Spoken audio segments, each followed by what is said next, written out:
Somebody that nobody knows. Welcome back to the podcast, everybody. Today we have Cord Collins coming on the podcast. Gonna shoot the shit about racing, and this guy basically travels all around helping, a bunch of famous people out. So some of them, yep. Some of them, How's that? How's that for a job? It's I want to say it's awesome, but it comes with a different lifestyle. You don't have a lot of time at home.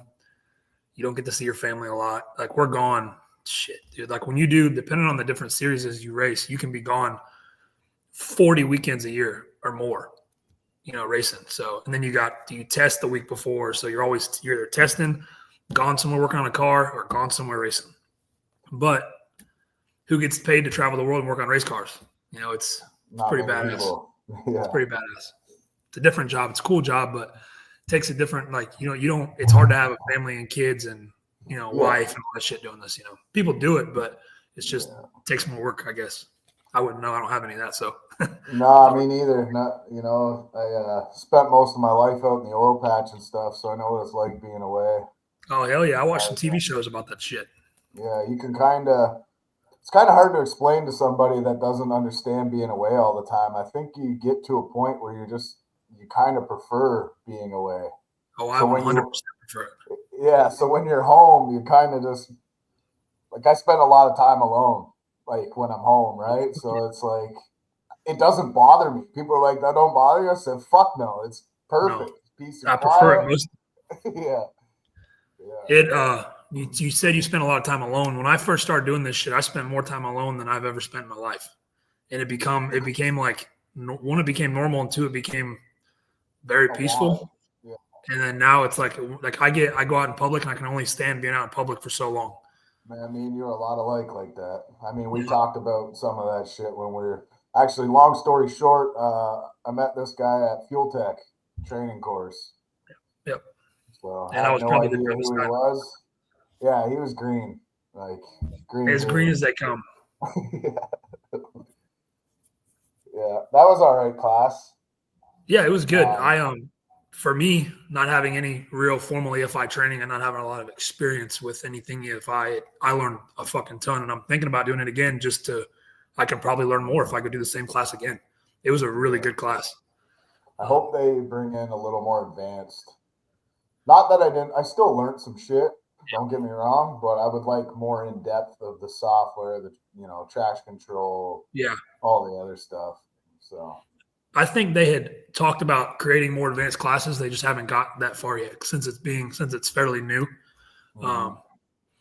And if they do it, I'm definitely into. Mm-hmm. I had one of my buddies, a good friend of mine, told me that if I do the class again, he'll come do it with me, and it'd be pretty cool with this guy that it is. It'd be pretty cool. He's a couple-time NHRA Pro Mod tuner, world-class tuner that said he would go do it too with me if I went and did it again. So it's a class that anybody can go learn from, whether you're the best in the world at what you do or like me, like I just turn wrenches on race cars. Mm-hmm. I can get myself in trouble, but I don't know, I'm not going to – now I can start up a car from scratch, but you're not going to see me on the starting line tuning one. I'm not that far yet. Yeah, if you go back to that, he goes, man, get a hold of me. I'd like to go down and spend another week. For sure. I want to go. It'd be cool to get a class of, get a few of your friends there and have a larger class. A larger class with more people would be fun. It'd be a good time.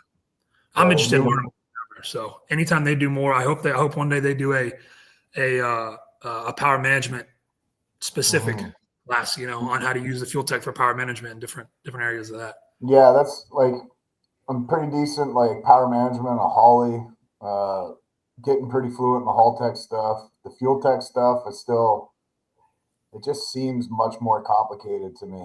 Like, I don't know if it's the way it's laid out, every screen. I don't know. It's hard to explain, but I'd definitely be down for that.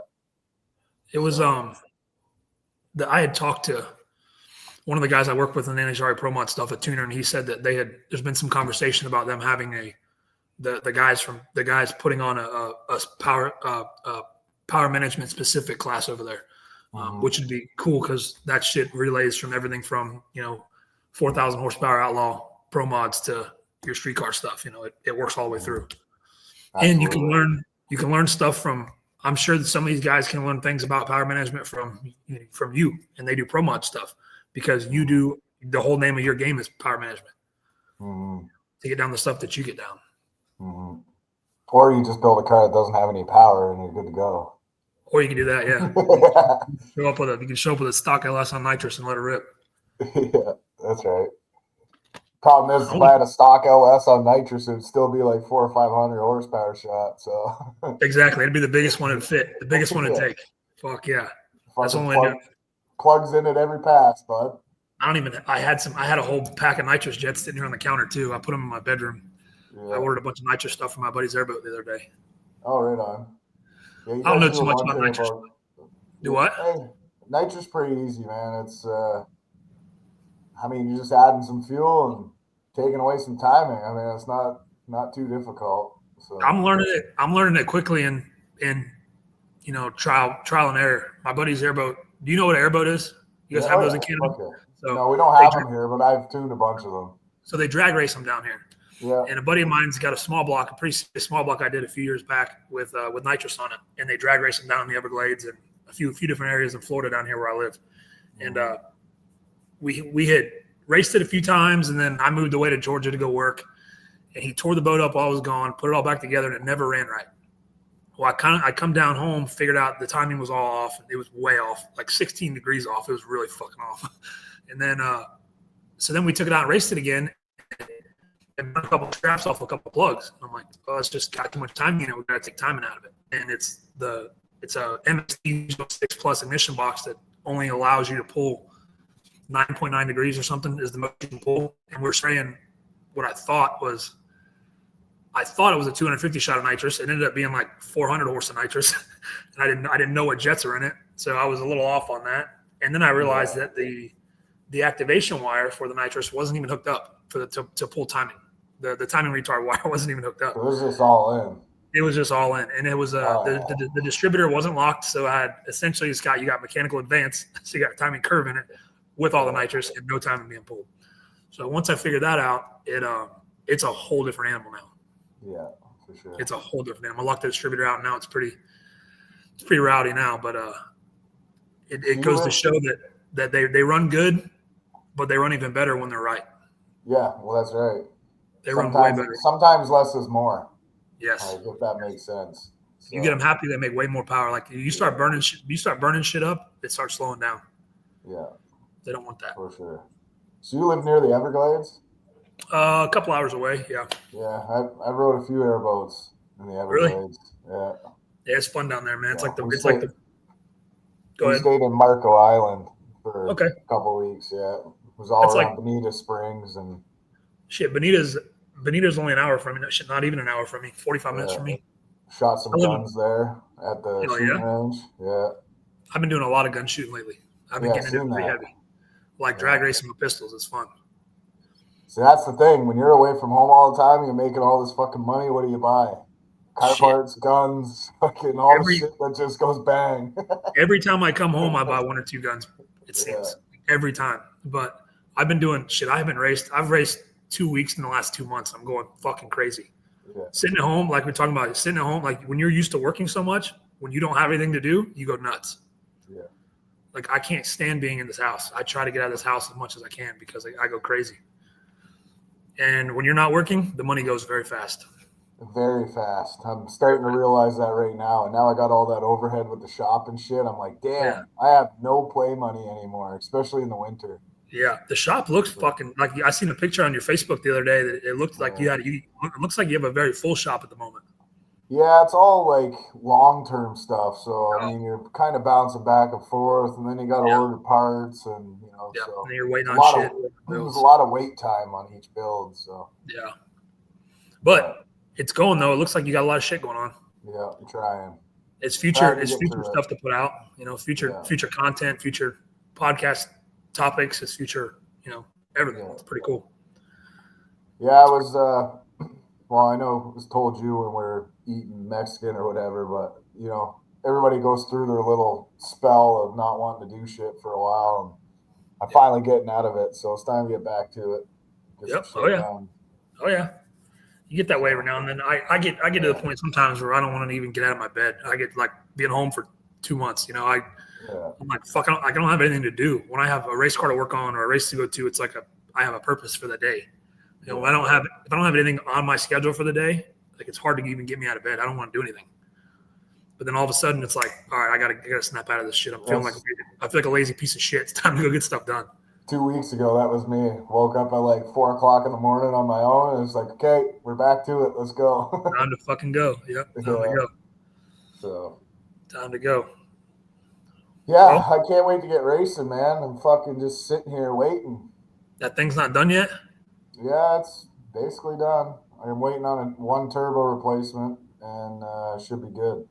I was watching one of your other podcasts, the last podcast or a podcast I seen. You were talking about the turbo was loose or something. It was tearing up a wheel. Yeah, the compressor come off and chewed up the whole fucking wheel. 3 holes on it. Yeah. I was watching that. I'm like, that doesn't sound good. But you said something in there. You're like, you said you thought your program was a little further since you've been doing this for 20 years. But like, we're all human. We forget stuff every now and then. I learned that the hard way a lot. Make it make sense, right? So I got a twin turbo. I get both turbos powder coated.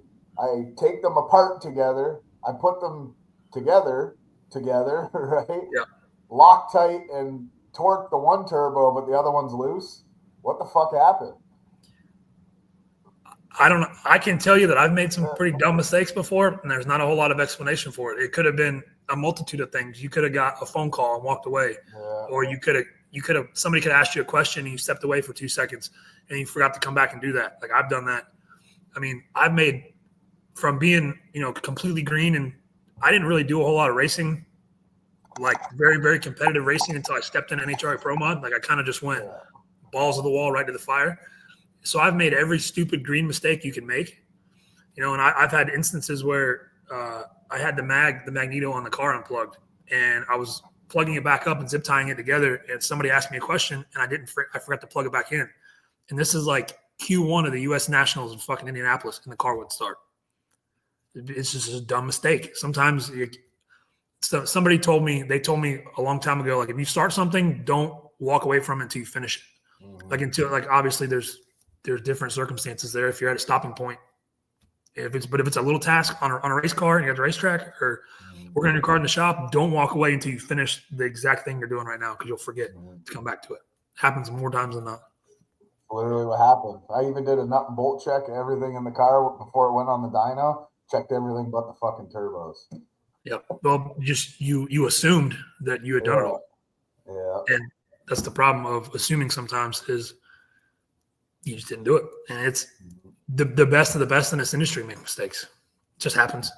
And sometimes it's the mistakes you want to beat your head off the fucking counter, but I already did. I did. I'm sure you did. I did a bite of the wheel. I called Nick at True North, and I'm like, "You're probably going to be fucking angry at me." He's like, "What did you do?" I says, "Well, I need a new turbo." He's like, No, you don't." I says, "Yeah, I need a new turbo." Yeah, I kind of do, bud. Kind of do. He's like, "Son of a bitch, that thing was brand new." I'm like, I know. Sometimes you'll have that on the big jobs, they say. Yeah. Are you going to take the Clecos out of the fenders or what? Are the fenders finally mounted? Yeah, so I kind of just left them in there until I was done fitting everything, and I want to pull them back off and just clean the edges up real quick before I rivet them on, That way. I wasn't sure. Yeah. I wasn't sure if it was like if you weren't 100% on the fenders yet, or if it was fitment issues, or if you're going to make them quick detached, you can fucking take them off real quick. It definitely fits like shit. So the amount of money that I spent on the kit, like I messaged them and I said, this is something I would expect for $1,000. Yeah. Not $3,000. Yeah. I'm like, exactly. You should take this off your website immediately. And they go, well, you can just return it. I'm like, fuck. I waited 6.5 months for this shit. Yeah. And then to box it up and return it, I says, I'll just make it work. So you can't expect a lot. You can't expect a lot out of people anymore. No. The quality of shit the quality of shit's gone down. Like they don't the whole saying of they don't make it like they used to. They don't make things like they used to is 100% fucking factual. And that rolls over into business too. Like the amount of times I've ordered something for a customer and it shows up and it's wrong or it doesn't fit good. And like, they come to me for professionalism and smart decisions. And then I try to do that. And then I get all this shit coming in. And I'm like, I don't know what to tell you. Like I've had this stuff before and it fit great. And now all of a sudden it don't fit. I don't know. I've had people that would buy engine parts to build an engine and expect them to be right or perfect or whatever, expect them to be able to strap them in an engine and roll, and it don't work that way. You got to check behind everybody because even humans are not machines. There's human error in everything, and you got to just check behind people. It's good practice to check behind everybody just because at the end of the day, if you bolt the shit together and it's not right, it's on you. It ain't on the guy that made the parts because your dumbass didn't check it. I learned that with working with some of the best people in this industry. They're the best of the best you can get. And sometimes mistakes are made, and you can't knock people for it. Cause like I said, everybody's human, but you just try to make sure that those mistakes don't fall in your lap, that you've caught them before they fuck something up down the road for somebody else. Especially when you're wrenching for like 3-4 days straight to make an event or to get on the road to get to the event. And you're like, we're fucking behind. And then, 4 hours of sleep in 4 days and shit happens for sure. Fuck. I don't miss doing that. I've done that a lot, but I don't miss doing it. I say that, and then here I am sitting here. I'm like, I'm just waiting for those days. Still doing it? Still doing it? Maybe even more now than before? Yeah, fuck. Sometimes. Yeah. For sure. Yeah. How much of that type of, I don't know anything about the drag racing scene in Canada, but how much of that is around there? The no prep stuff that you do is around there? Not a lot. So you have to travel to America for it? Oh, I go to America a lot, yeah. The events, I wouldn't say they're better because ours are growing a little bit, but we only have so many fucking cars. It's not like, and people don't want to travel here. They think if they travel 3 hours, it's the world's over. Yeah. I'm like, motherfucker, I'll travel 18 hours, stay up 3 days racing at the pad, and then drive home 18 hours. So, you know what I mean? Yeah. And I don't even do drugs. How the fuck, exactly. Drink a couple of energy drinks and so caffeine and inappropriate thoughts, and we fucking rip it. Yeah, that's how we fucking do it. And the odd time you pull over on the side of the highway and catch a half an hour nap and then get back on the road. Dude, that shit right there is miserable sometimes, but for some reason we never quit doing it. Nah, because I look back on it and I'm like, you know what? That was a crazy fucking trip. It was. The whole thing was crazy, right from start to finish. Yep, every fucking part of it, every single part of it. I'll never forget it. So it's memories, and you can't make memories back. People. I'm the kind of person where, fuck it, if we're gonna drive, like if my best friend calls me and says I want to go look at a truck in the next state over, you want to go? Fucking let's go. I don't have nothing going on. Let's go for a road trip. Let's go have some fun. Fucking gas up. Or other people won't go 30 minutes on the road because it's too far of a drive. No, I know there's a few people that I hang out with in town here, and they probably haven't been farther than 3 hours away their whole life. Like, it's crazy to me. That's never one of my trip, never nothing. That shit doesn't make sense to me in my head. Like, I know so many people that have never even left their hometown. Yeah. I'm like, there's so much more shit to see out there if you just go. Like, I think the craziest thing that I've learned from traveling, being that we're a big country, don't get me wrong, and it's long to drive across Canada and back, but something that I realized over the last couple of years is traveling through America, there is a lot of fucking people on this planet. That's all I gotta say. Like, it's just trippy in my head, right? Because I feel like I know a lot of people. And I really do for one person, right? But then I travel and I'm like, all these motherfuckers are just living, right? And here I am driving through and I don't know any of these people. Like, it's crazy. When I started traveling, when I started racing for Stevie, obviously he's fucking super popular. And so the friend requests on Facebook fucking pour in. You get so many friends from that shit. Because everybody just wants to know the guys that work on the cars, Yeah. And then you start traveling the world doing it and you make friends. Like, I went from knowing people in my hometown, and I know a lot of people in my hometown because it's one of those everybody knows everybody thing, to now I have friends across the world that I talk to on a regular basis, like in Dubai, Bahrain in the Middle East, Qatar, Brazil. I mean, all over the place. And it's like, holy shit, your network grows so big, and you realize there's so many, like, goes back to people not leaving their hometown. There's so many fucking cool people out there to meet that you'll never meet if you don't leave home. Mm-hmm. Like, you got to fucking go do things. It's a crazy thought to sit here and be like, if I was anywhere in Canada and the USA, for sure, if I was to break down in any state, any fucking province, anywhere, I could just make a post and I know somebody in there. Dude. At least one person. Yes. That would say, hey, I'll come help you. I'll come tow your truck. Hey, come meet, blah, blah, blah, whatever. And even if you don't know anybody, the racing community as a whole will put you onto somebody that can come help you. And I see it all the time on Facebook. Friends. Then you become friends. You go racing together. Like it's fucked up. Lifelong friends at that. It's people you know the rest of your life. Yeah. And I see it all the time on Facebook. People broke down, and then it's one post. 10 minutes later, they're hooked up to another truck, and they're going back on the road. Yeah, I see it all the time. It's people ask why we do this shit. Yeah, Facebook's a blessing and a curse at the same time. So I missed what you just said. It broke up a little bit.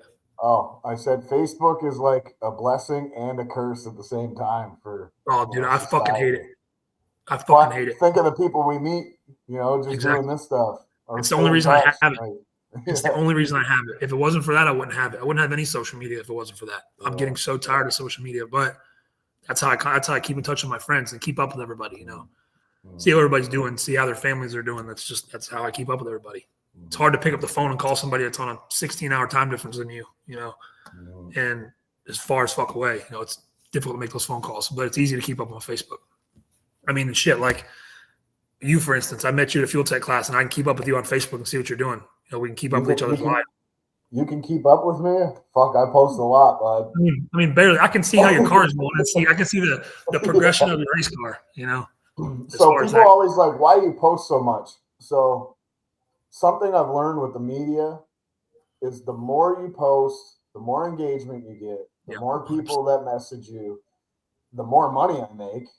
I mean, I'm on a timeout right now for supporting Trump, but hey, we love it. Yeah, at one point, I was making a couple grand a month or more just posting. Like it's crazy to me. Yeah.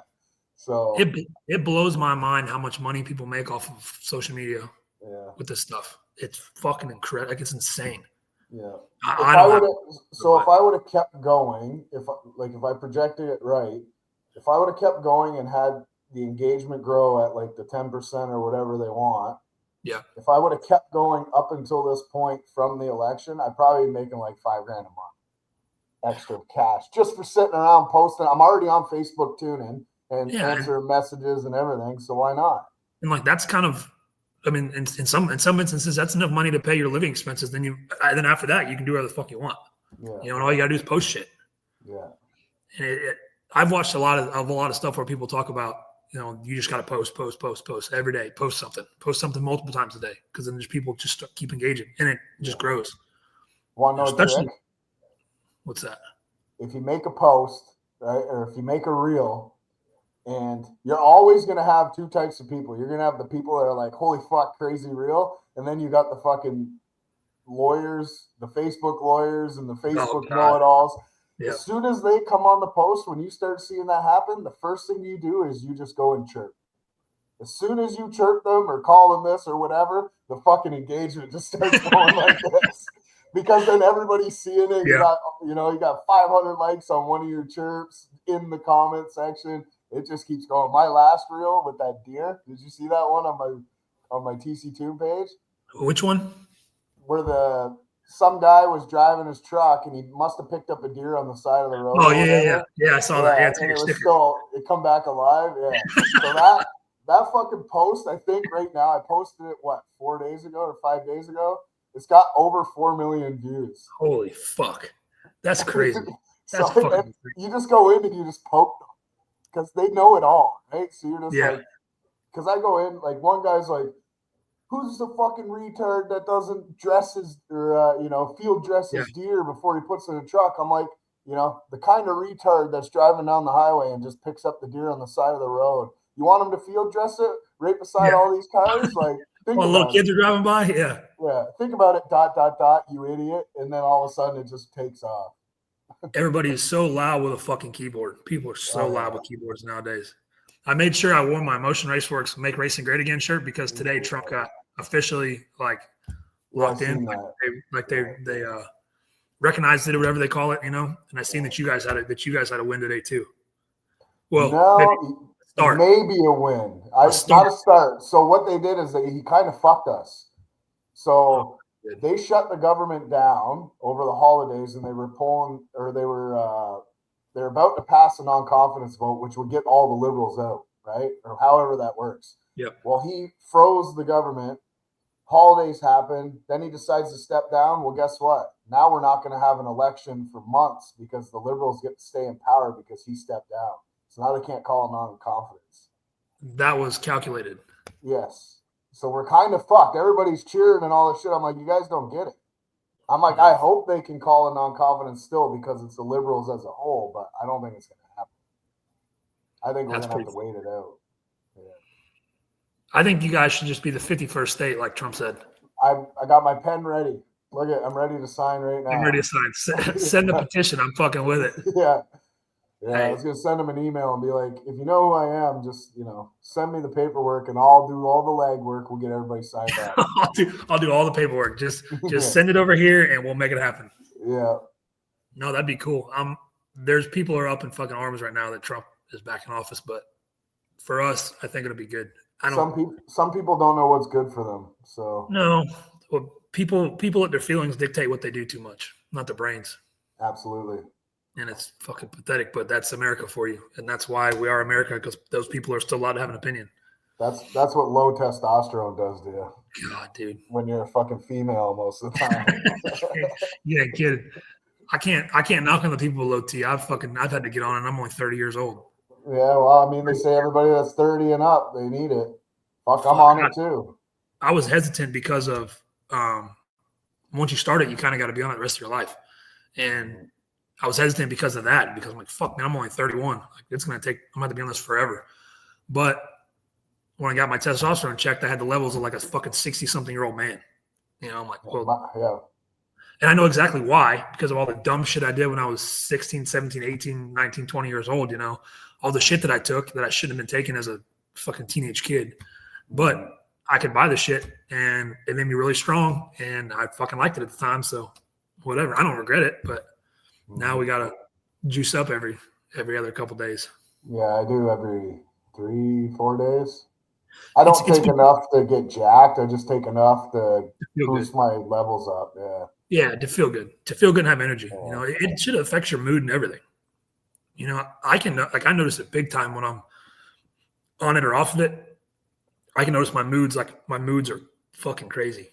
And things that happen is like you said, you get up in the morning, you don't want to fucking get out of bed, you don't want to do nothing, you don't want to talk to nobody, you don't want to, you're like, fuck this shit, and then go get a fucking shot, and then 2 days later you're like, let's get it. Yep, exactly. You start feeling good again. And it's difficult when you travel like with the race and stuff, because I got to fly with it. And if I wanted to like do it on the low, not to fucking like get some other shit, you get caught flying with it, you get in trouble. You go to fucking jail. So I had to go the doctor route if I wanted to do it right. Mine's doctor shit. Yeah, so is mine. Yeah, I don't get it from the doctor. Well, when I worked for Stevie, when I first started working for him, I was kind of like, I don't want to say fake it till you make it, but I was way behind the 8 ball with what I should know as far as walking into that program, because they were like the reigning world champions at the time. And here I am, like I've done clutch on pro mods before, and I've worked on pro mods and stuff, but I was by no means at their level. So I got this notion in my head that whatever would help me with my job, I was doing it. I didn't care. I didn't care whether it was being in shape, because being in shape helps me work on the car faster. I can get up and down faster. I can pick heavier shit up, whether it's a transmission or fucking whatever. Reading every day, I would do whatever it took to figure out how to do this shit at the best of my ability. And I would go to doctors and say, I have a problem focusing. What do I need to do? Is it ADHD? Is it this? Is it that? Is it like I'm having problems? And as soon as it starts affecting my work, I go figure out why, because Like I wanted to do this and do this at the highest level possible and be the best I possibly could ever be at it. Nothing. And people just look at it and I want to do this. Well, there's so much more that goes into doing your job. Doing your job and doing it well. You got to be obsessed with this shit if you want to do it at the pro mod level that we do it at. Like you don't make a lot of money. I mean, you can make a living. You make a good living. You're not getting rich. There's no part of drag racing that's going to make you rich, unless somehow you have a big business that takes off. But we do it because we love it, and you got to obsess over it. It's a type of job that, like, as a crew guy on one of these cars, you have to literally obsess over the shit, or it's miserable. If you don't obsess over it, if it's a cool job to you, you're not going to like it because it's too much work. It's just way too much fucking work. And like I see these guys that are out of shape doing this. I'm like, man, their job would be so much easier if they were in shape. It's like being at least in some sort of good shape for me, I feel like plays a big part in how quickly I'm able to work on the car and service the car. That, and then when you're in good shape, your mental's better.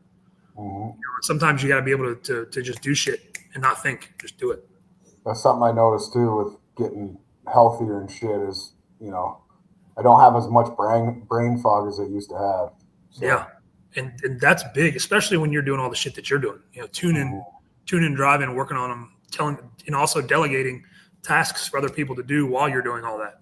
I still suck at that part, but I'm getting better.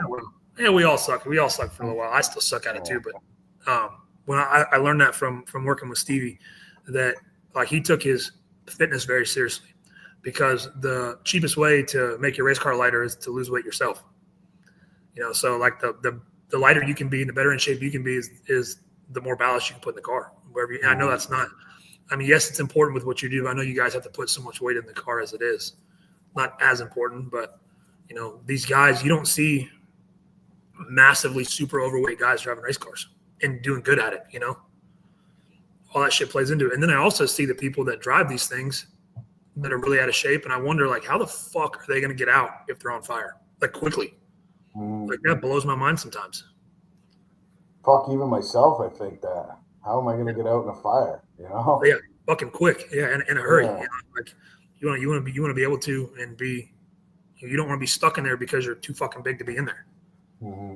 There's so much that plays into this that people don't think about. Well, I guess maybe I think differently than some people, just because I borderline obsess over it sometimes. But there's so much that goes into being good at what you do.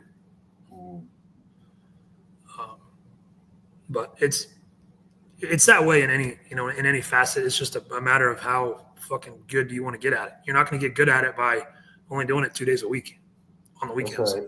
You got to do this shit every night. Like the people that I think are the fucking best to ever do it are the people that work on the shit, tune the shit, and drive the shit. Because everything there is to know about a car, and you're not going to learn all that working on your shit 2 days a week. No, that's right. I try to tell that to people. I'm like, if you want to, I get so many people that just want to, hey, I want to compete. I'm like, well, you need to be fucking out tested. Yep. Not once every 3 weeks. You need to get out there. You need to test whenever you can. If you don't have a track, find a fucking road somewhere. And go let it rip. Trailer the car out to the road. Go make a hit. Put it on the trailer. Go somewhere else. Go make another hit. Put it on the trailer. You got to. I mean, you're not going to. You don't like. It's almost fucking impossible to show up to any of these events untested and do good. No matter what it is. Wow, shit's so fast these days, man. One, everything's fast, and nowadays everything has come. It's come so far along now, technology and the amount of people. Like, even if you go to the no prep stuff, like I say we as in me as well, used to like talk shit about all the no prep backside stuff. Cause I'm like, it's a fucking clusterfuck. It's a joke. And then I went to a dig or die, and I'm like, this is actually very well ran. There was no accidents. Maybe one person might, tap the wall, but nothing that stops anything. The chip draw went smooth, and like it was done in 2 nights. One round the one day, and then everything else was the next day, and you won $60,000. But it brought people, like, there was professional tuners, like world-class tuners showing up to do that shit. Mm-hmm. So like it's not a bunch of buddies backyard racing in the street anymore. It's you got the best of the best minds in the industry out here now, helping with these cars and working on these cars. And it may not look like it because half of them show up without the fucking front end on, or 3 different colors or whatever. But like they got serious fucking equipment in there and serious brains behind them. So it's not like you can't just go out and beat the shit out of everybody anymore. You have to put the work in, or if you don't put the work in, it shows very quickly. Mm-hmm. Very quickly. Absolutely. I even find when I work with certain people, we'll go, 3-4 months where we're testing all the time. We're at the track, we're doing all this. And then something happens to the car, they take a month off, and it's almost like you're fucking restarting again just because you had a month off. It is. So it takes a minute to get back into the hang of things. Even if I don't know why that is, but you gotta, like, we always used to say that the hardest work. I made it a point to make sure that I was the hardest working person in every room I walked into, because your hard work always fucking pays off. Like, always. Mm-hmm. There was a time when it was just Stevie and myself, and we had one guy helping us that was pretty green, and we were working 100 hours a week, and we were like, had the car to beat, stupid shit was happening, this and that. But we just kept saying it will eventually pay off. You got to fucking outwork everybody else, and it will pay off. And then it finally did. Eventually it will, but you got to keep working. You can't go out there and expect, like, these guys sign a check and expect to win. Don't work that way. You got to be in. You got to be fucking all in. Whether you're the driver, the crew, the tuner, the whatever part of it is, everybody has to be all in to make this shit work nowadays, because it's so competitive in every aspect of it. And especially if you want to win money. Yeah. If you don't want to win money, that's a different story. Which some people are just out there having fun, and that's awesome too. Like, it's just, they can lose first round, it doesn't matter. Fuck, you're making me want to get out of my fucking chair and go back to the shop right now. You know what? It happens sometimes. If I had something to work on, my ass would be out. I'd have this computer sitting in the shop with me working on shit. Well, trip to Canada or what? Huh? Trip to Canada or what? One time you had a good time. I got a passport ready. Yeah. Can't bring your guns though. I haven't been out of the, that's some bullshit. I'll smuggle a couple in. Yeah. It won't be the first time. Yeah. We're heavy about I don't really know how to ask, but like, what was it like? Like, how long have you been working with him now? I don't work with him anymore. I worked with him for 3 years. Yeah. What was that like? Like, for somebody, because you're probably just regular. You're still a regular guy, but you're a super regular guy, like you said, work hard, all that stuff. What was that whole experience like? It was pretty cool. Before I worked for him, I obviously knew who he was, and I was a fan. I liked him because every time he talked a lot of shit, but he always backed it up. And I had a good friend of mine was this engine guy before I was, and so I would hang out with them guys before. So I didn't really know Stevie that well, but I knew the rest of the guys very well. And then when I went over there, it was like I won the lottery as far as racing jobs go. I got the best opportunity in drag racing, was the way I looked at it. So I wanted to make sure that I did my part to make the most out of the opportunity I was given. For what I didn't know, I made sure I made up for it in work ethic. Tried to work, just overwork if I had to make sure that they're like, yeah, this kid doesn't know a whole lot, but this motherfucker won't stop working. That was my mindset. And because that way, like, you're always valuable for something. Even if you're not that smart, you're hard ass worker, and it's hard to find people that actually want to do the shit. And then I also left all my friends and family back home and moved 9 hours away for a job. Didn't know anybody up there. So it was it wasn't my first time moving away from home to go do racing shit. So it wasn't super nerve wracking, because I had a job lined up this time, whereas the last time I didn't. But walking in there, it was like, all of a sudden you realize that, like, you're held to a very high standard, because you're not a backyard mechanic anymore. You're fucking professional at what you do, and people are watching you. There's eyes on you. It was really cool getting to know him and befriend him and become buddies with him on a friend level. Not just an employee to a boss. I had a hell of a time racing there for the 3 years I did. I learned probably more in 3 years than I'll probably ever learn in a 3-year span in my career, just because of everything I was forced to do and to learn. I kind of got thrown to the fire. Like, here you go, here's the engines, let it rip. I knew how to build engines, but I wasn't a badass engine builder, if you want to call it that. And I won't even call myself an engine builder, if you want to say an engine assembler, because, like, I wasn't coming up with the cam profile. I wasn't, coming up with the piston design, but I was assembling all the engines. But I learned a lot, and I got given some opportunities that I probably would have never got any other way. Like I got to go to the Middle East and race and race with Khaled Al-Belushi and, meet the Sheikh of Bahrain because he was like our boss, like our big boss of the race team. So I got to like have dinner with the guy whose face is on the money. And that's like, when the fuck do you ever get to do that? No. All because of we all like race cars. So it definitely like excelled my career very fast as far as getting my face out there with people in front of everybody. Everybody started to know who I was. It was a very, very vital part to my career as far as I want to do pro mod racing until I can't do it anymore. Probably the best stepping stone I could have ever had. And I don't want to call it a stepping stone, the best opportunity I ever could have had, because I didn't look at it as a stepping stone. It was my time to move on, if you're anything like me, like I think about your situation a little bit and I'm like, as cool as that is, I would always be trying to be cool, like just calm and cool. You do try that because everybody's watching. Everybody's taking fucking videos of you and pictures of you, and so you gotta like you take it in too. You got to take it all in though too. Like the first time I ever held a Wally in my hand, I was like, "This is the coolest shit I've ever done." Like ever. A real Wally too. A real Wally, one from an NHRA Pro Mod event, And the first one, I've only ever won 2 of them. Both of them at Charlotte, North Carolina, and both of them with Stevie. And the first one, I didn't really do a whole lot because I was new. It was like I've been there like 6 months and we won, And I just kind of lashed the valves and kept the engine together. I didn't do a whole lot. The second one, I was a car chief, if you want to call it that. Drove the truck, built the engines, helped weld fab on the car, helped Stevie with the transmissions, whatever I needed to do.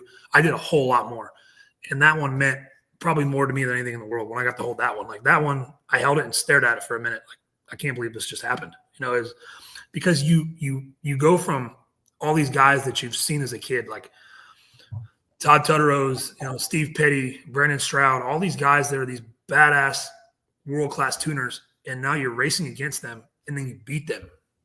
And you're holding the Wally at the end of the day, and you beat these guys that you, as a kid, watched growing up. And like, I wasn't the one driving the car, tuning the car, but like, I'm helping beat these guys. And it was like, we're on a world-class stage now. It's not like your backyard mechanicing anymore. And like all the time, my buddies will tell me like, "Hey, come help me with this and that." I'm like, "Dude, I am green on this shit. If it's not a blown alcohol Hemi, like I can take an engine apart, but like that's your speed. Like those." All the twin turbo LS stuff. Yeah, I know about LS. I can build an LS with my eyes closed, but that type of racing, I don't know shit about. Everybody looks at you like, "God damn, you're a professional." Yeah, and I can work on a pro modified car pretty damn good. But when it comes to what you do, you'd run circles around me what you do. Yeah, but that only for a little while until you picked it up. Yeah, well, maybe, but I'm light years behind. Like I tell people all the time, I hate being a mechanic. I was a really shitty mechanic. I hated it. But I love working on race cars. That's the only thing I want to work on is race cars. I don't want to work on your Honda Civic and put a fucking water pump in it. I want to work on race cars and race cars only because they were designed to be worked on. I don't got to deal with fucking stupid engineers that put something in the wrong place and makes it hard to work on. They're designed to be worked on, but put the starter in the wrong place with a 6-inch bolt with 3 inches that you can pull it out to get it out. Exactly. But the racing with Stevie thing was pretty cool. It was definitely a life experience that I'll always be grateful for. And I'll be very grateful to him for the experiences I got because I raced with him. Racing in the Middle East and in Brazil with Sidney Frigo. Because now I have friends, lifelong friends because of him, and getting the opportunity to go race there. And I would tell anybody, like, those jobs are out there. Like, if somebody wanted to do drag racing, those jobs are out there. Like, people don't – I have a soft spot for like kids that don't really have a direction because I didn't have a direction when I was young. And I wish somebody would have, when I was in high school, been like, "What do you want to do?" Fuck, I don't know. Well, what do you like to do? Well, I like race cars. Cool. Well, there is schools you can go to for race cars to learn this stuff. And then you can go get a job in it and you can make a good living doing race cars. But nobody talks about that. We don't talk about it. And if we quit, like if we don't start telling younger kids about what we do, what we're going to do, like in 20 more years, there's going to be nobody to do what we do. No, and I see that already just in the local car meets and stuff. Like the kids just don't have anything anymore. They don't want to. Well, they don't have the want, and they're into the more showy looking, flashy, fucking put lights on my stuff and make it look cool. And that's it. Yeah. I mean, I remember, like, not to cut into your story, but like, I remember when I was that young, I always had, you know, kind of a shitty car. And every time I seen all the guys hanging out with the cool cars, it was like, how the fuck do I build my car to get to hang out with those fucking guys? That's where I want to be. I want to be in that crowd. Yeah. But I've never even owned a car ever in my life. I've never owned a car. I've only ever owned trucks. I've never even owned a car. I've never owned a car. I've never had a race car. When I grew up around it as a kid, my dad drag raced and I did circle track racing. But when I was older, you know, I was in my early 20s, I think, and I was doing construction, and like my back was starting to go out, my fucking shoulders were hurting, and I'm like 22. I'm like, dude, I got to do something different, or I'm gonna like wear my body out doing this. And I tried the military, and they said no because it was a clusterfuck. But then one day I was like, well, I love going to the racetrack. Like I love going and watching drag cars. Like, I just like being. They're loud, they're fast. You know, it's over in 5 seconds, 6 seconds, 7, whatever it is, you know. So it works for my attention span. It's perfect. Yeah. And I was like, I wonder what I could do for work to like work in racing. I wonder what opportunities there is. So I Googled like racing school and I found a fucking NASCAR school, the NASCAR Technical Institute. It's in Mooresville, North Carolina. And at the time I was like, fucking, that sounds great. Cause I know like pit crew guys on a NASCAR team make good money and they work out all day. I'm like, perfect job. I love working out and I like working on race cars and like I like making good money. So I was like, fucking NASCAR it is. Well, that was a waste of time and money, a massive waste of time and money. And NASCAR is not really what I thought it was either. You know, it used to be a bunch of rednecks making do with what they had, you know, and like redneck engineering was a thing. You know, redneck ingenuity was serious, but it's not that way anymore. It's all engineers that are underpaid, you know, and it wasn't for me. And I networked my way into drag racing and realized that like drag racing is where I need to be at. And there's so much opportunities in it because people are getting older and fucking not want to do this shit no more. And there's nobody else to fill them spots in. You know, there's very few guys my age that have aspirations to be a tuner. You know, what happens when all these old guys don't want to tune no more? Or older guys, not old, I don't want to call them old guys, but older guys. What happens when they don't want to tune no more? Somebody's got to fill that gap. No, but you don't like back to what you're saying. There's no want to. It's either no want to or nobody knows about it. Like kids that would be good at it don't know anything about it. You know, there's probably plenty of people in your side of racing that would be exceptional pro mod tuners, but they probably have no interest because the shit you guys do is a little different than it's like we're in the stuck up side of the sport. You know, whereas like you guys are a little rough. You're the fucking rich guy side. Yeah, exactly. The rich guy side. You know what I've learned about some of these dudes though is like this is a lot of these guys, it's their golf game. Yeah. It's just their hobby. And they're here to have fun. They're serious about it, but they're here to have fun. And some of these dudes are fucking phenomenal people. Like I've raced with some phenomenal people, you know, and these guys have more money. These guys could buy the fucking racetrack and everything at the racetrack that's there.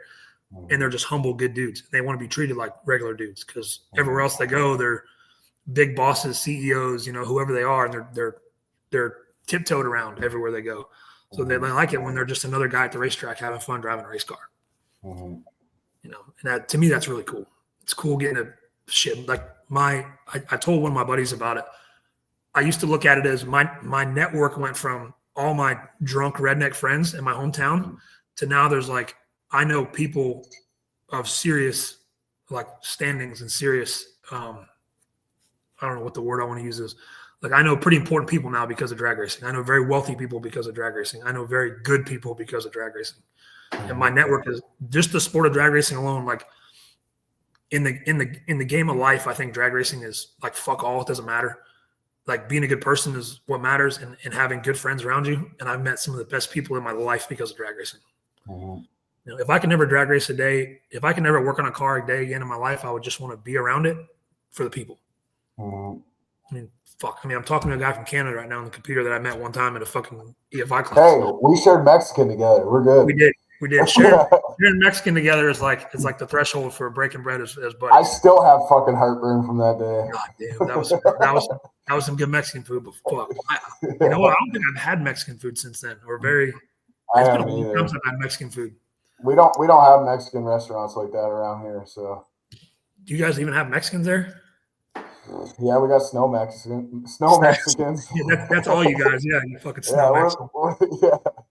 Yeah, north of the border. That's all you guys. But that, like, even what you just said there, like John Capizzi that was with us. Yeah, you know, that guy's world class just himself. Like, he's just fucking as a person. Dude, when I first ever started fucking with LS stuff, I added him on Facebook and I followed all his stuff on Facebook because he had the baddest turbo LS stuff ever. You know what's crazy?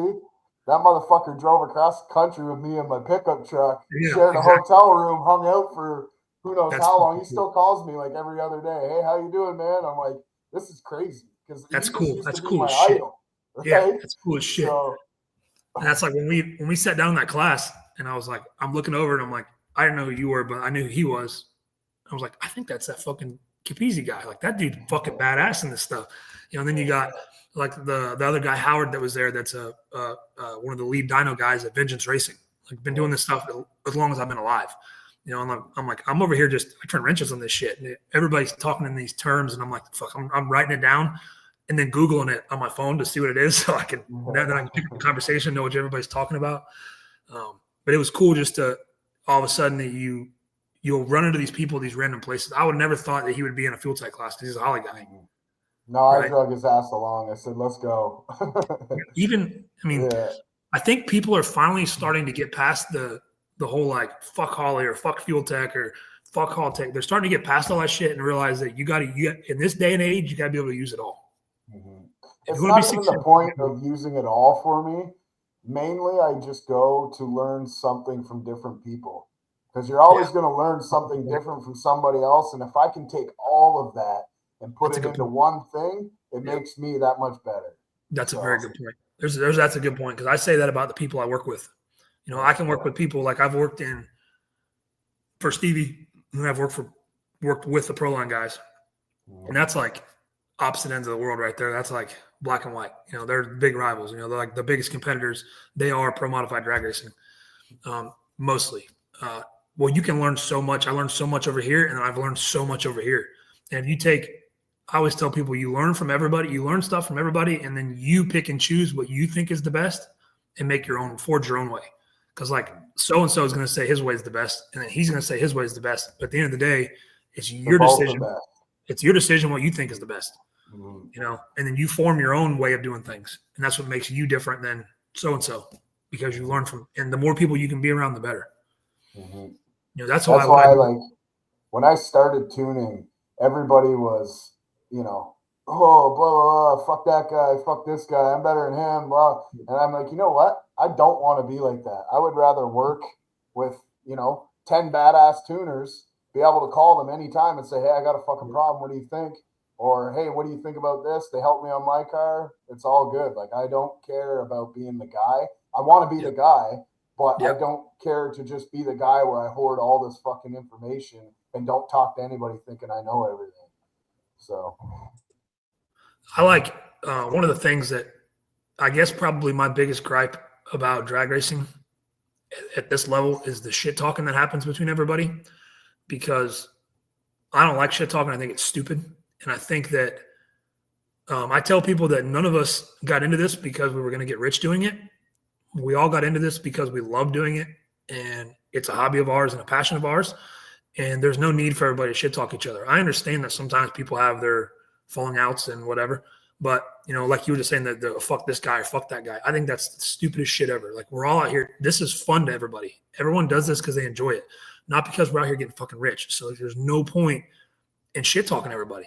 Like, I try and be friendly with everybody because you never know when you're gonna need a buddy, when you're gonna need a friend. You're gonna need to be able to call somebody. Hey, I'm having a fucking problem. You can probably help me.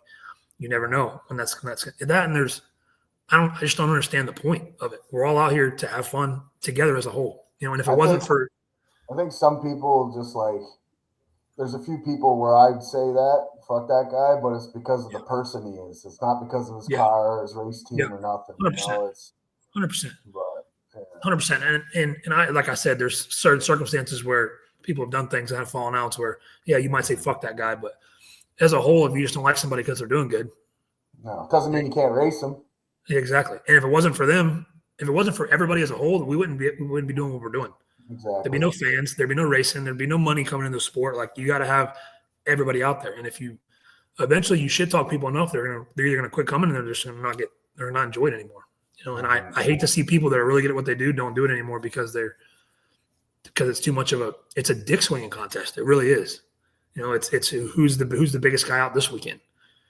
But I like that you said that you like to learn from, pick and choose from everybody and learn from everybody, because that'll make you down the road. It'll make you very fucking good at what you do. I mean, I know you already are good at what you do, but it'll make you fucking way better at what you do, because you pick the little bits of everything from some. If you can take one thing from each person you come in contact with, it'll make you so much better down the road. Mm-hmm. You know, and that's Capizzi's one of those guys, man. Like, yeah. Sometimes we're on the same page with a lot of stuff. We got very similar tuning styles, but like sometimes when we chat and I got a problem, he'll just say something. I'll be like, you know what? That's fucking perfect. You know? Exactly. Yeah. So, there's so many ways to skin a cat.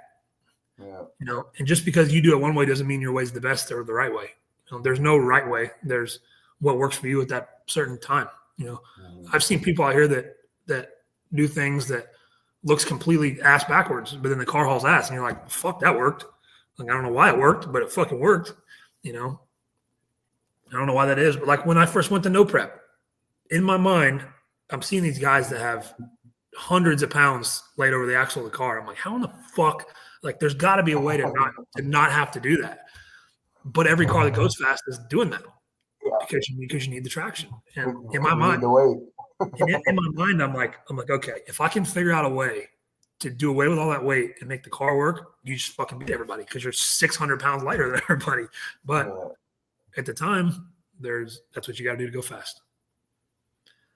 That's something I started realizing. Like, when somebody says they got 500 pounds of shit in their trunk to go fast at this track, you need 500 fucking pounds of shit in the back of your car. Yes. You can't do it with 200. You can't do it with 100. You need 500. Dude, we figured that I've only been involved with like tuning a car over there one time, and I didn't know anything about it or anything about an MSD or nothing about anything. My buddy was driving a car for somebody. It was at Dig or Die a few years back. We lost first round, and they did the second chance, and we entered the second chance race just to keep racing. And we were putting another sandbag in the trunk every lap, and the car was picking up like a half a second on the draggy a lap. I'm like, fuck, this is working. We need more sand. Get more sand. And we didn't know anything about anything what we were doing. And I told him, I was like, we need to like talk to some people. Now I started looking in cars. I'm like, these fucking dudes got, I don't even know how much weight in here, but there's a shit ton of weight. Like, we got nowhere near enough weight, you know, and we're blowing the tires off every time. And it was just, it's the way it's got to work over there, you know. And then I would make fun of the cars going on the starting line like they were doing a wheelie, riding on the pit road, because the front ends are so fucking loose, you know, jacked up. Yeah, like, think about this, right? So if you got, let's say you got a half decent light car, like 2,600 pounds or something, or 2,500 pounds. Like, it's not heavy, it's not light, and you got this big ass fucking motor, and you put 200 pounds of weight in your car, and it starts going faster, but you're still losing the tire and you got too much power. So you're pulling all this power out of your big ass motor, right? Let's say you're half the horsepower this motor engine makes. Why not fucking load the car up with another 400 pounds and use the power you got and just drive through the weight? Yeah. You know? I love that shit over there, because you can show up with an open trailer, no front end in your fucking race car, and a turbo LS, and win $60,000 in 2 nights. Oh, like, my hands down now, but yeah. I don't do that. I do the other part. Like, it's there. Like, and you don't have to have a toter and a stacker and a fucking 4 crew guys, and you don't got to have all that shit to go win fucking serious money. The only thing that I wish No Prep did better about was, I wish everybody was more proactive about their safety. I've been standing on the start line and see people roll by with no helmet on, flip-flops, no racing jacket, fucking pair of cut-off jean shorts on. Like, I'm like, what the fuck, dude? A pack of cigarettes in their fucking shoulder, rolled up in a white shirt. I'm like, if these, dude, I've seen videos where people have wrecked their cars and they've got out in a t-shirt and shorts with a helmet on. I'm like, what in the fuck is going on? So this S10 I just seen the other day. This guy buys this fucking chassis S10 or whatever, gets it home, goes, oh, I'm going to go testing, goes out on the street, makes one lick, writes the thing off, puts himself in the hospital. No harnesses in the truck, in a fucking T-shirt, running shoes. I don't even know if he had a helmet on. That's probably why he's in the hospital, because he smashed his head or something. Probably. When I was a young kid, my dad used to own a speed shop when I was racing go-karts. He handed me a magazine and said, pick out a helmet you want. And I picked out like a regular white, like cheap helmet, whatever. And he goes, why don't you want the fancy one with the flames and the shit on? I said, it's expensive. And I was a young kid, but I knew what it was expensive and what wasn't. And he goes, when it comes to your health and your safety, the money's not a factor. Like everybody spends all this money on their turbos and their engines and their fucking this and that, but they don't spend money on their safety. Well, if you're fucking dead, none of that shit matters. And like Lyle Barnett's one of my really good friends. And if you watch a couple of the videos he's put out or look at him, I love the guy, but I don't want to look like him, And like he made a good point. Like if he gets in a bracket truck or if he gets in a fucking pro mod, he wears a 20-layer suit, fucking head sock. I mean, he wears all the shit. And I understand that shit's expensive to buy, but everything we do is expensive in this industry. Like I just ordered, I got a helmet and 20 shoes and 20 gloves and all that shit I need, all the expensive shit, 20 suit and everything to maybe drive some no prep cars this year. Not to drive a pro mod. To one day maybe drive a pro mod if I get lucky enough. But whatever I get in, I'm going to make sure I give myself every possible opportunity I have to make it out of there if I wreck that thing.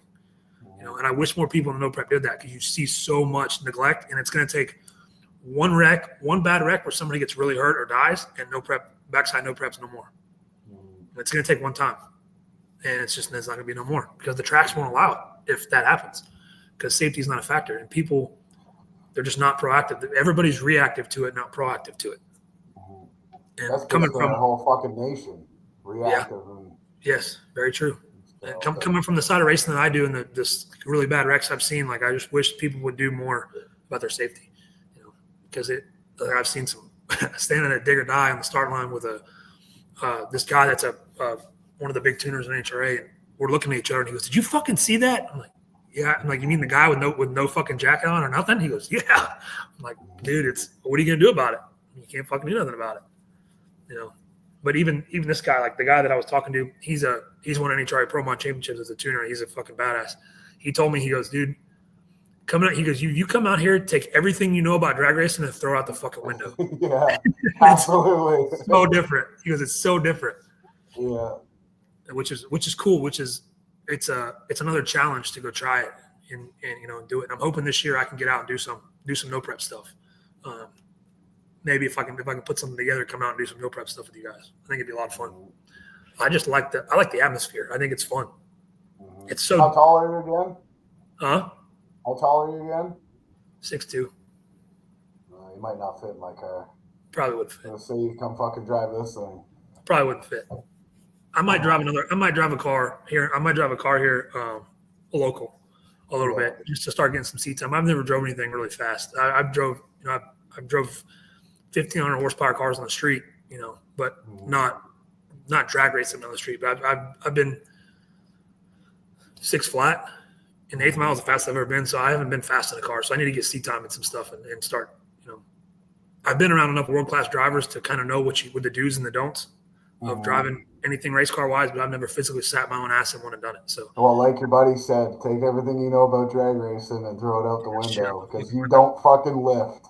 Even though you're supposed to lift, you cannot do that when you're racing this shit because as soon as you do that, you lose. And sometimes if you don't do it, you lose, but you gotta take that chance. Doesn't matter. You gotta take that chance. Yeah. I'm excited to get to do it, and I have a good buddy of mine in North Carolina. He likes the no prep stuff too, so I'm excited to try and put something together and get to go race with him. Because normally I just go help him, but it'd be fun to go race with him. It's fun when you get your buddies together and go fuck around with race cars. I'm literally out of all my really close friends, I'm probably the only one that's still doing cars the way I'm doing it. Really? Most of them just got little street cars and maybe some turbos and stuff, but I don't have any friends that I don't really have any. I have friends that do this, but I don't have any really close friends that do racing like I do racing. But then again, I do racing on a different fucking scale. But I think that's why I like going to do no prep stuff so much, is because it's more relatable to what I grew up around. Is the streetcar stuff, you know, the working on the car with your buddies, you know, when you're done at the end of the night drinking beer, you know, because when I'm working on these pro mods, I'm not drinking beer working on them, you know, because like, you can't fuck up, you can't get a little buzz and do something wrong because it's a lot of money and it's somebody's life in there, you know. But like it's just you're hanging out with the boys, drinking beer, grilling some food, shooting the shit, having fun. You know, food's most important, man. You gotta fucking eat good. If you're not eating good, don't even fucking bring me in the track. I don't even want to go. I want to fucking eat. I want to wake up to breakfast. I want to wake up and cook some breakfast, you know, and let her rip. But I enjoyed it. I hope I get to do some more this year. It'll be a lot of fun. I'm sure you'll be able to. What's your work looking like this year? You're not doing any pro mod stuff, or? Yeah, I got the same deal in HRA as I did last year with Billy Banica, Orange Pro Mod Camaro. I'm going to run with him in HRA again. And as of right now, that's the only thing I got lined up so far. I have something different possibly for World Series of Pro Mod for US Street in Bradenton this month. I'm going to race with the Sheltons again, Team Shelton. Okay. Stan Shelton and his guys. I raced with them at Snowbirds. They're fucking great, phenomenal people. I love them guys to death. They're awesome. It just worked out that I got a chance to work with them, and we had a blast, and I can't wait to do it again. But then other than that, I don't have anything radio lined up. I don't have anything lined up at the moment. But to give you a little bit of time to maybe try some new shit.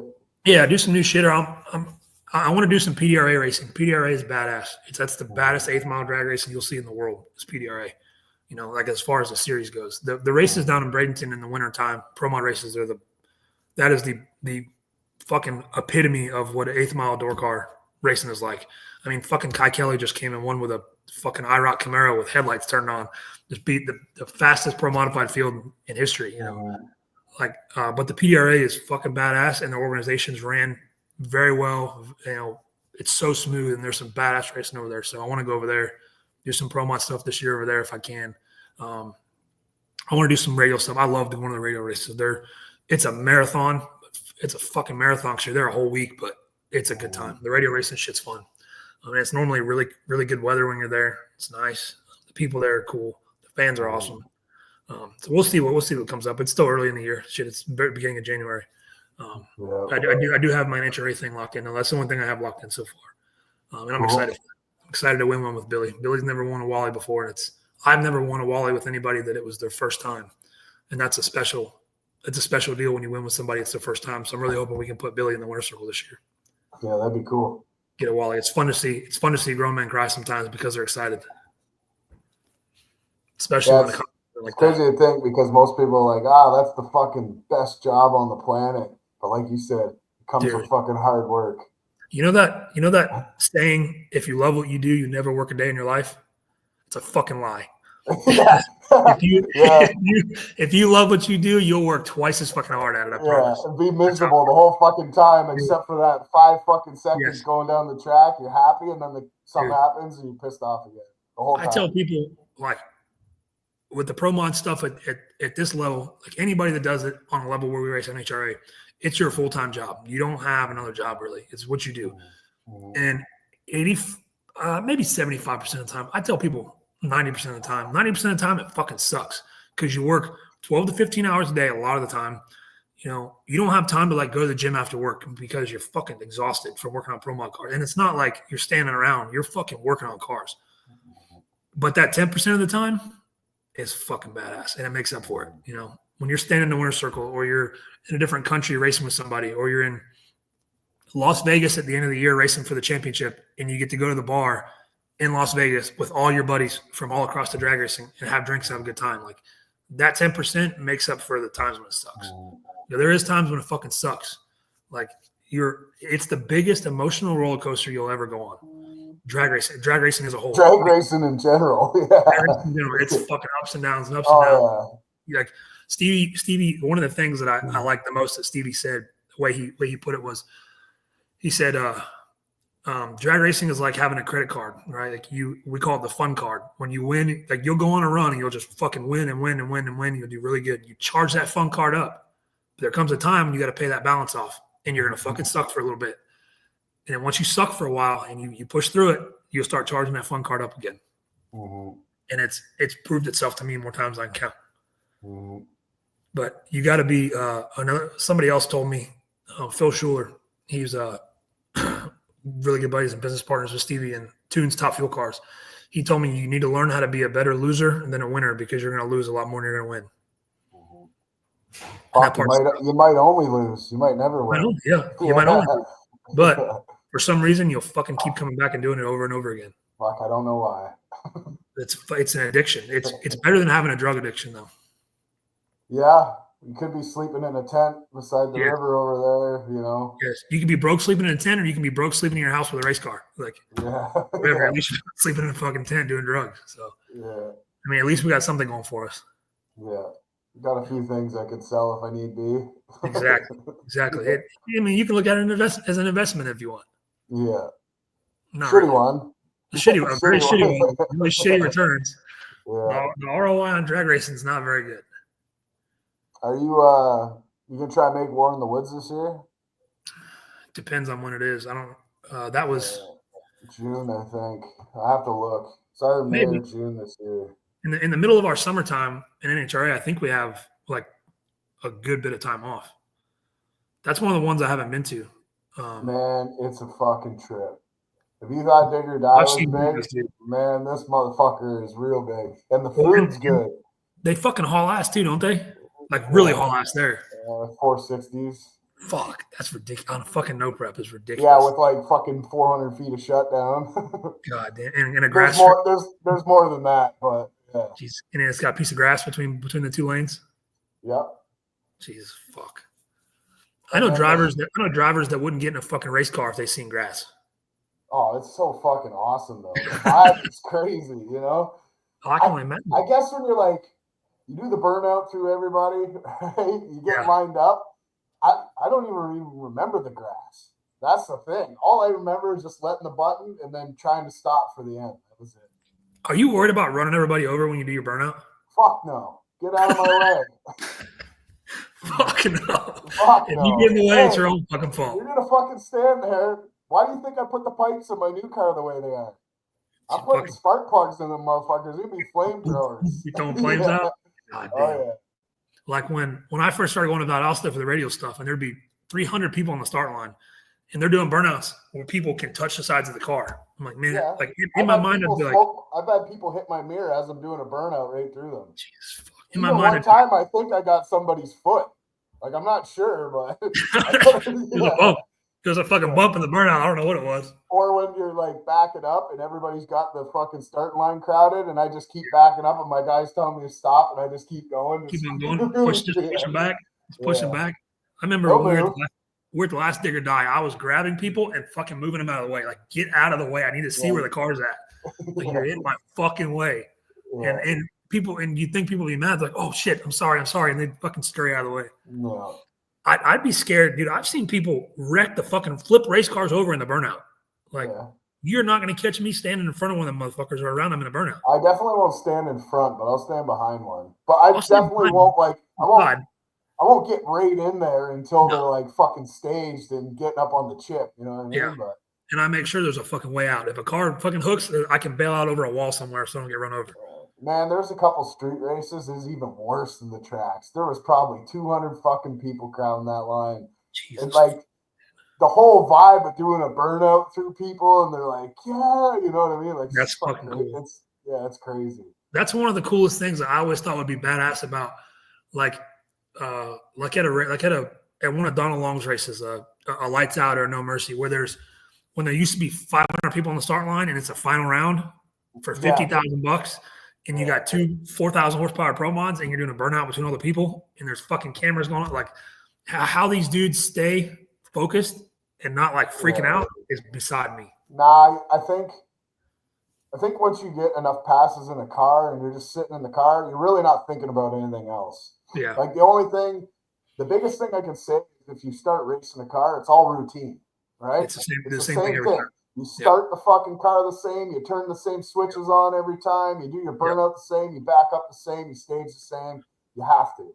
So I think when you get into the burnout box, I'm trying to think of like put myself in my car when I'm in the burnout box, but I guess I just watch my guys. They get me in the burnout box, and then I wait. I wait till I hear the other cars start revving up, and then I do my burnout. I don't even remember the people there. Like, honestly. Yeah, because you're too focused on what you're doing. Yeah. You're focused on doing the same thing. Yeah. Yeah, that shit's cool. I've seen some stuff where people have been hit by cars and burnouts, and it's kind of like natural selection at that point.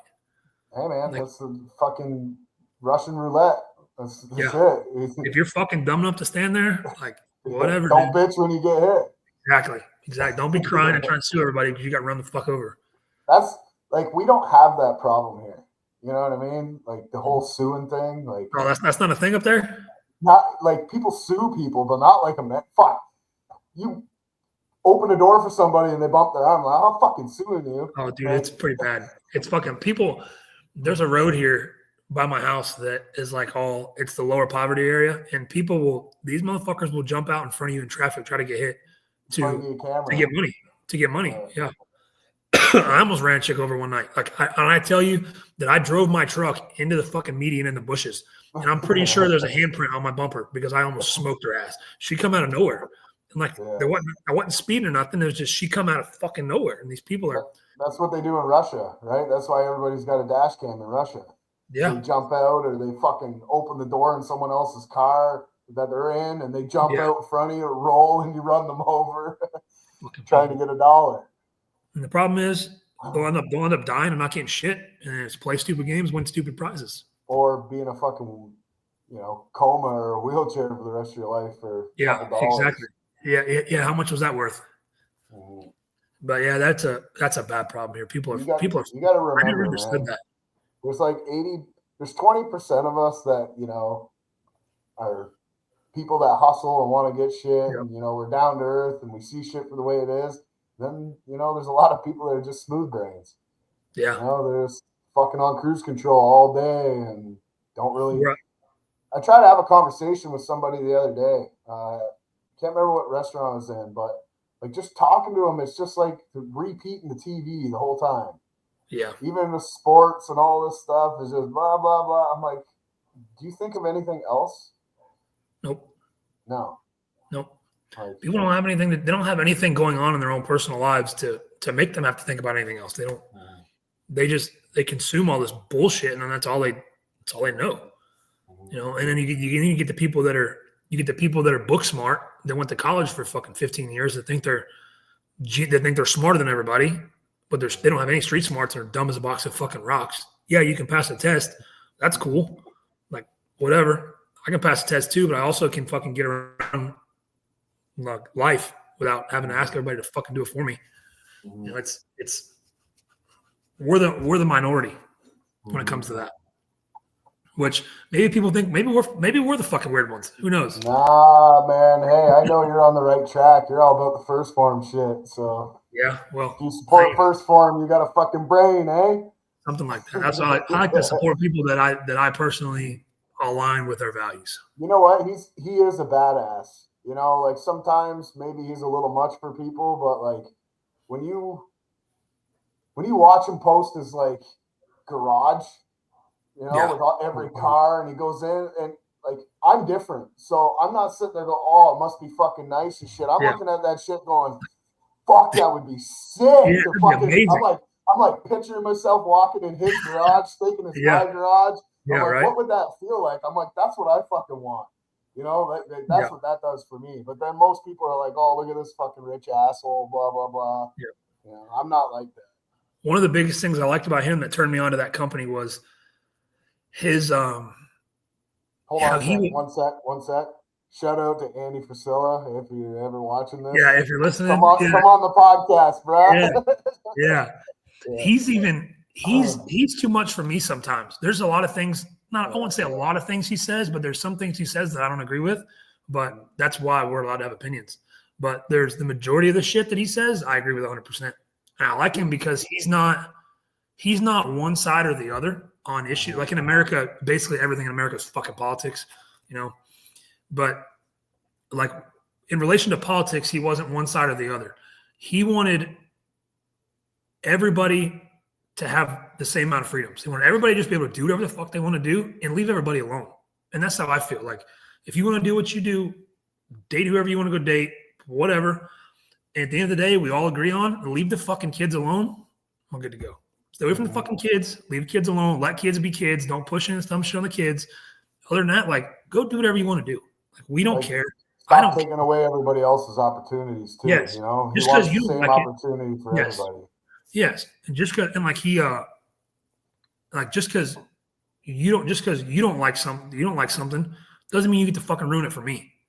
You know, like I might like it. Just if it doesn't bother you, like fucking don't worry about it.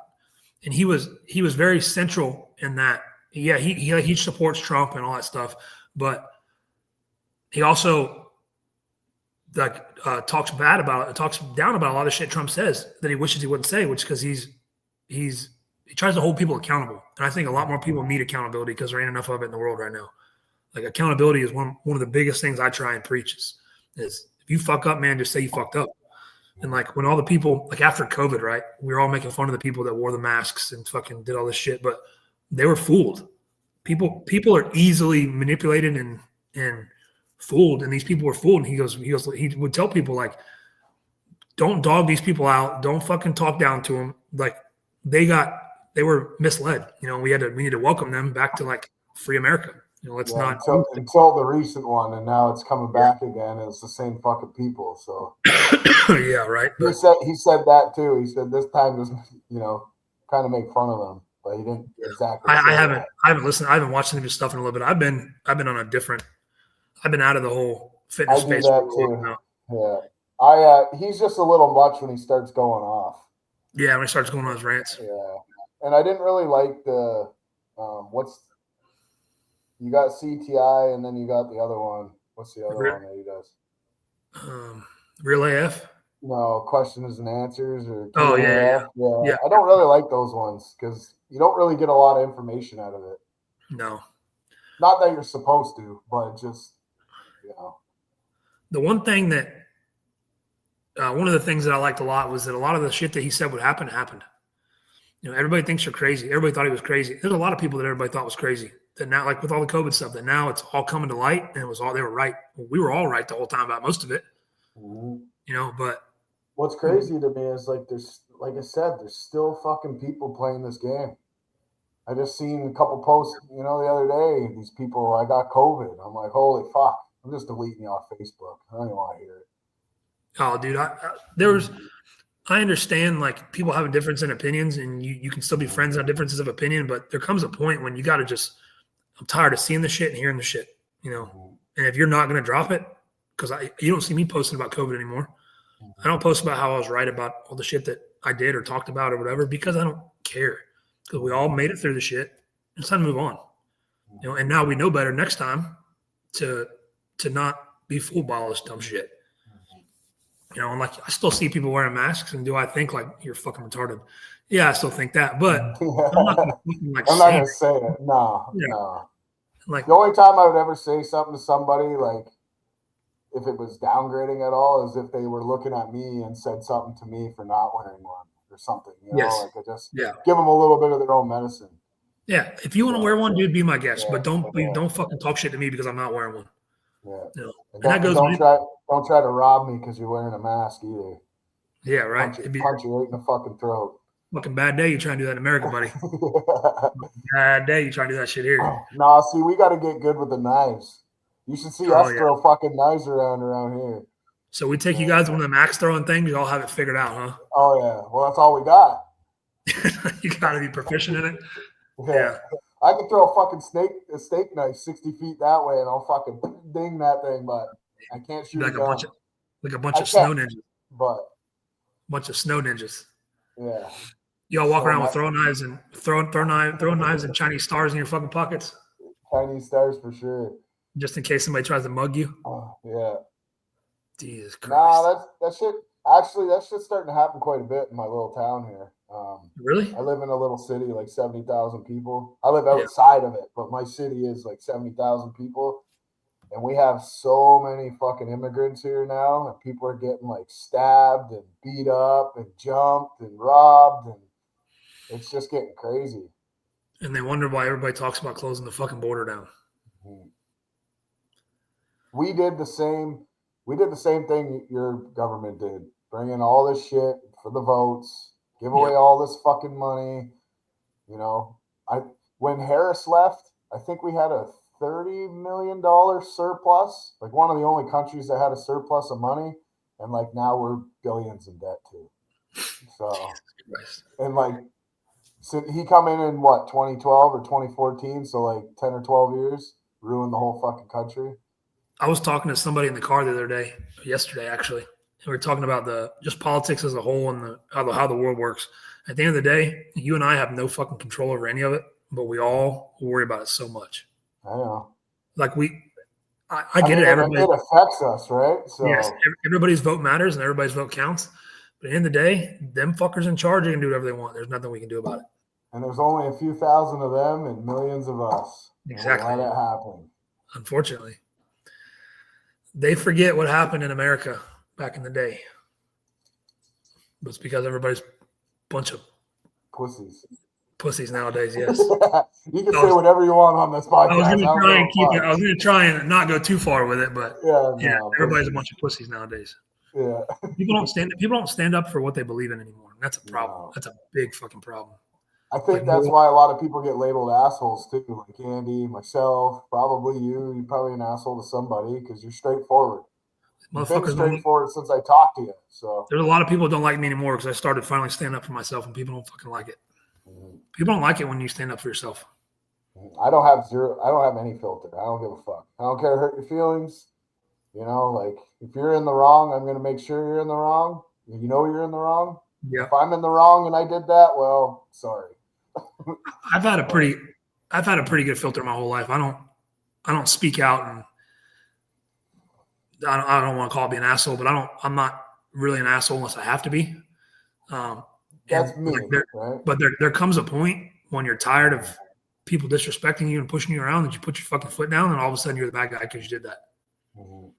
You know, but fuck them. That's what I got to say. People don't need any friends. I mean, I can make friends anywhere. People don't have morals and values and shit anymore. And I'm not saying I'm perfect by any fucking means, by any stretch of the imagination. But like the one thing that I will do is if I believe something, I'm going to fucking stand on it. Mm-hmm. I'm going to stand on it with fucking both my feet in until the day I die. Like I draw a line in the sand, I'm going to stand on that line.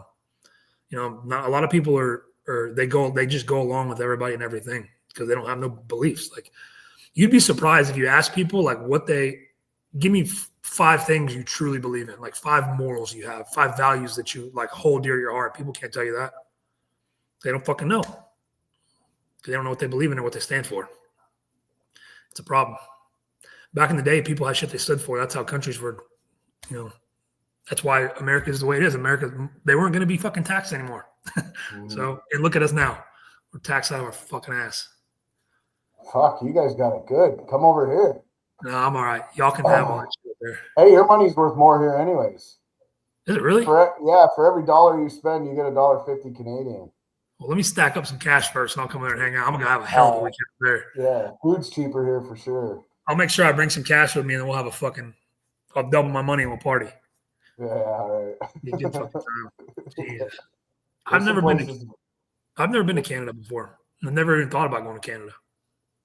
It's not bad. Like, I will say, like, driving through out west, like 30 hours away, it's got some nice shit out there. Got Rocky Mountains, you know. Yeah, it's pretty out there. Yeah, it's really nice. Where I live, it's all flat. I like that. I like the seeing the animals and the shit like that. Seeing the fucking like the big ass grizzly bear and a moose and a fucking. We used to fucking work out in the oil patch, man. We'd be like 6 hours into the bush. You see bear, fucking cougars, you name it. You see it, moose. That's my kind of shit right there. Yeah. Being from Florida, you grow up around like alligators.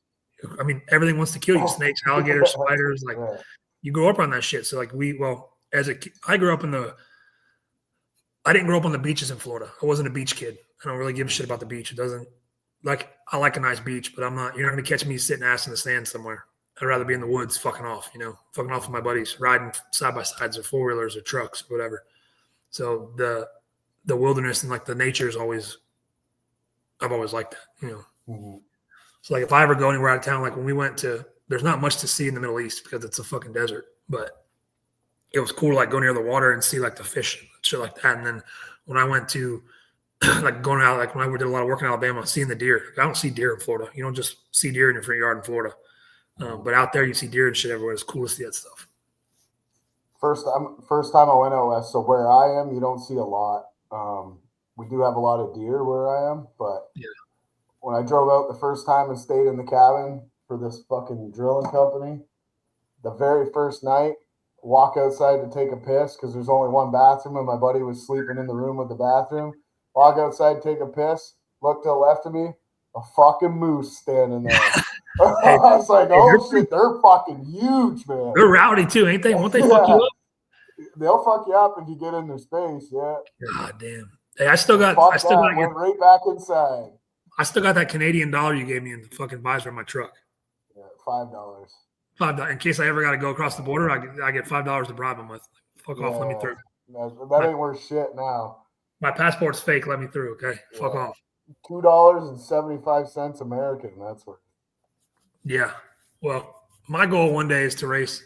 I want to race on every continent that has a racetrack. You're welcome here anytime. So I live. All 3 tracks in Ontario right here are within. The farthest one away is about 2 hours and 45 minutes. Shit, that's nice having everything close to you. Yeah. That fucking works. Yeah. But that's the only 3 we got for drag strips. So, really? Oh, in that area or in the whole country? No, in our province. Oh, you're okay. Actually, sorry, I lie. There's another one out near Quebec, which is just on the other side of Ontario. So we got 4 that I know of. Well, at least you got a couple close to you. It sucks when you live far as hell away from a racetrack. John Force has been to all 3, I think. Really?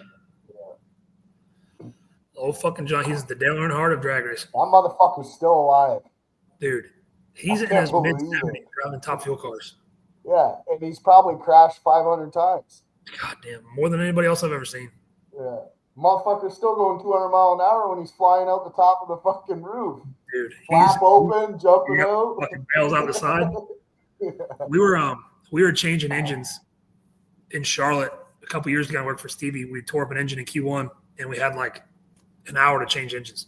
So we're thrashing, changing engines, and they had just the guy from Competition Plus that brought John Force over to meet Stevie because they'd like talked about me or whatever. So he brings him over at the perfect time. We're fucking thrashing, changing engines, and like on them trailers, you got to put the car on the ground and roll it up to the door because that's where the hoist comes out to change the engine. So John's standing right at the door, and I got the hoist out, and I'm like, John, I'm really glad you're here, but I need you to get the fuck out of the way. He was like, oh shit, and I got out of the way. It was funny. I called my mom. I was like, you're never gonna believe that I told John Force to get the fuck out of the way. That's awesome. I'm like, well, you should make a T-shirt like that and sell that bitch. Yeah, right. No, I got a picture with him when I did my 30 under 30 when I made the 30 under 30 in Drag Illustrated too. Mm-hmm. And my mom got it framed. It's just a cool picture to have. You know, he's the legend, man. He's the shit. Like literally the legend. He is the household name of drag racing. Yeah. When you think of drag racing, you think of John Force. That's the name. Just like NASCAR's Dale Earnhardt. Man, he's got a whole burnout named after him. Yeah, exactly. The burnout style is named after that guy. Yeah. He is the OG of fucking burnouts. If you do a good burnout, you're John Force in that bitch. That's how it works. Yeah. That shit'll go down for hundreds of years, I think, as long as there's cars. There'll probably never be anybody like John because you can't get away with the shit that they used to get away with. Like how before cell phones and all that bullshit. You know, it was a wild fucking way back in the day. Before you didn't have to worry about people taking pictures of you doing dumb shit and posting them on the internet. You know, you could get away with a lot more shit. But try and find another personality like John Force. You won't. There's not one. That guy's as high strung comes. Even at 70-something years old. Yes. And I don't think he'll get back in the car. I think he got his bell rung pretty good last time, which sucks, but it was a matter of time. I mean, how those cars, I mean, you've been driving funny cars for 50 years.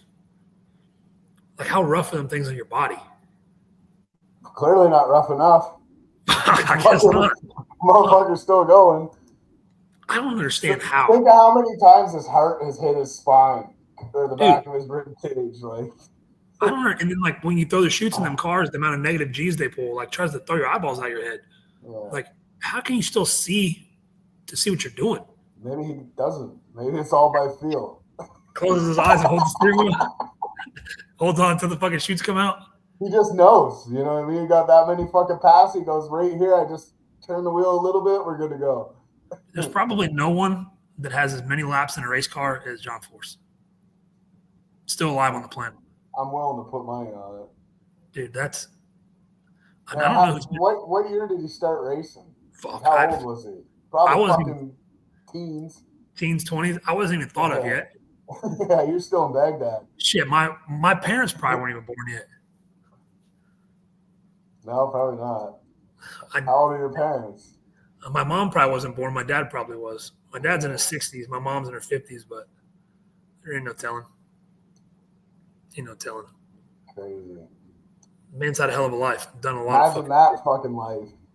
God damn, I couldn't. I can't imagine the life I got now. Nonetheless, that one. Yeah, that guy. Like, I know nothing.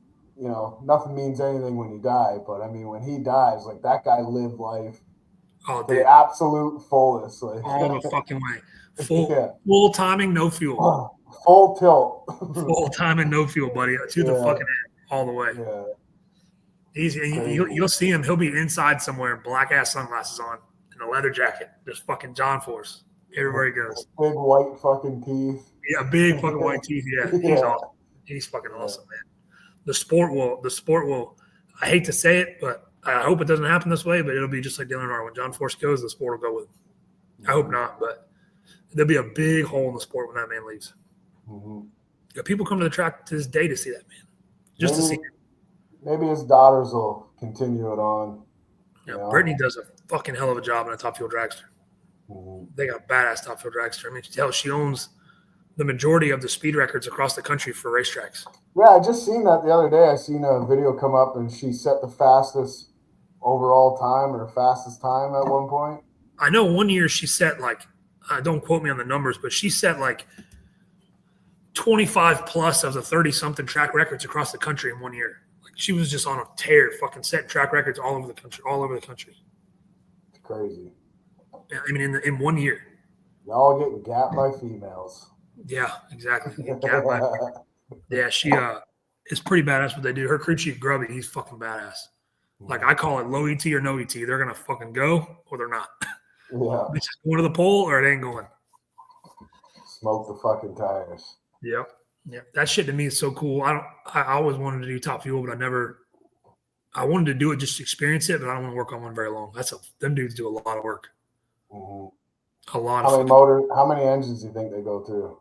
They normally, like in a year or a race. Maybe just a race.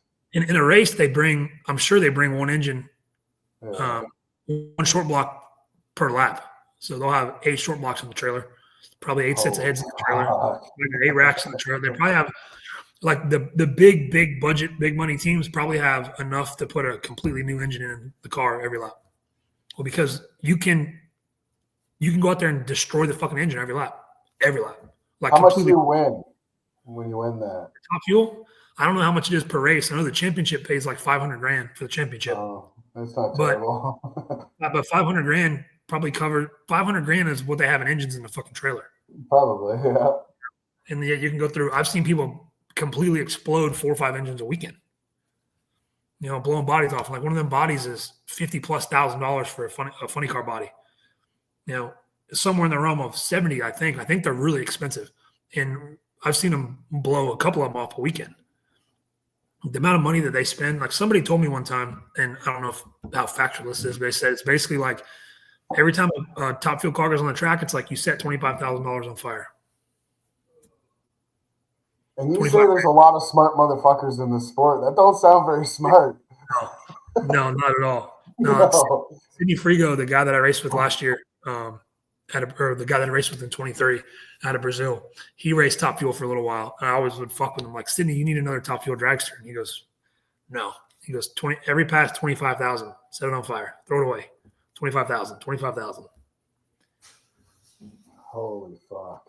25. I mean, fucking just to run a pro mods, each lap in a pro mods, figured out it's a couple $1,000 a lap to run a promo. If you equate it out through the whole year, as far as the parts you use in a year, fuel and travel, it's a couple $1,000 a pass in a pro mod car, in a high level pro mod car. Crazy to me. If you want to become a millionaire in drag racing, you better start out as a billionaire. Yeah, you should go on the fucking wrong way. Yeah. The fucking wrong way. That's why it's so special to everybody that does it, because we don't do it for the money. We do it because we love it. No, because we do it because we fucking hate money.